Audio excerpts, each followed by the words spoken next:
Hello everyone, आज हम एक नया और इम्पॉर्टेंट टॉपिक स्टार्ट करने वाले जिसका नाम है कंपोजिट फंक्शन। अगर आपको लगता है कि एफ सर्कल जी समझना टफ है तो आज के बाद बिल्कुल इजी लगने वाला है। सबसे पहले बेसिक आइडिया समझो।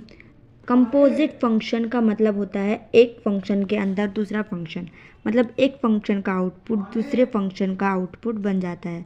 सिंपल वर्ड्स में फंक्शन के अंदर फंक्शन, इसको बोलते हैं f circle g of x, या आप बोल सकते हो f composed with g of x. इसका मतलब समझो, पहले जी ऑफ एक्स सॉल्व होगा और फिर उसका रिजल्ट एफ के अंदर जाएगा। एक गोल्डन रूल याद रखना, स्टेप 1 जो होता है, पहले जी ऑफ एक्स सॉल्व करो और स्टेप 2 जो आंसर आए उसको एफ में डाल दो। बस इतना ही है और 90% क्वेश्चंस यहीं से सॉल्व हो जाते हैं। चलो अब एक बेसिक एग्जांपल लेते हैं। हमें फाइंड करना है एफ सर्कल ऑफ एक्स।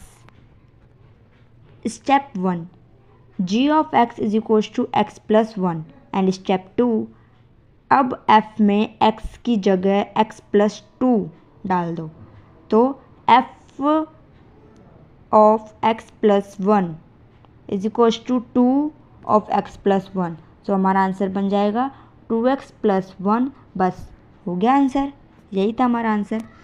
ध्यान से समझो, हमें डायरेक्ट फॉर्मूला यूज़ नहीं किया, हमने बस ये किया कि g ऑफ x का आउटपुट लिया और उसको f में डाल दिया। बस एक्चुअल लॉजिक यही है। अब देखते हैं reverse case,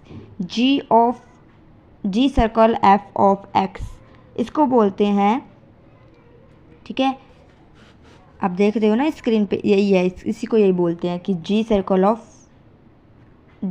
F of x. ठीक है, अब स्टेप 1 देखो, f x it's means f of x is equals to 2x। तो स्टेप 2 क्या होगा, जी में एक्स की जगह 2x डालो, तो G of 2x is equals to 2x plus 1। अब क्या हो गया, आंसर चेंज हो गया।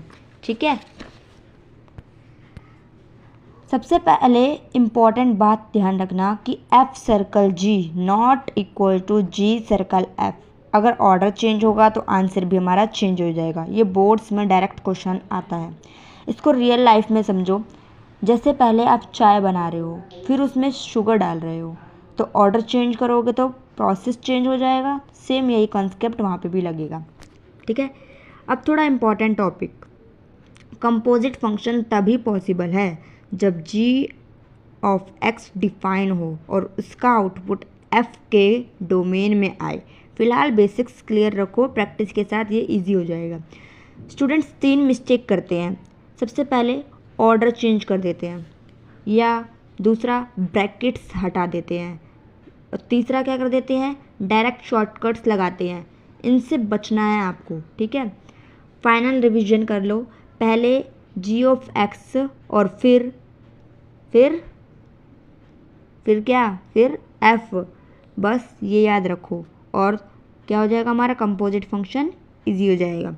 अगर आपको ये वीडियो हेल्पफुल लगी तो लाइक करो और ऐसे ही सिंपल मैथ्स के लिए सब्सक्राइब करना मत भूलना।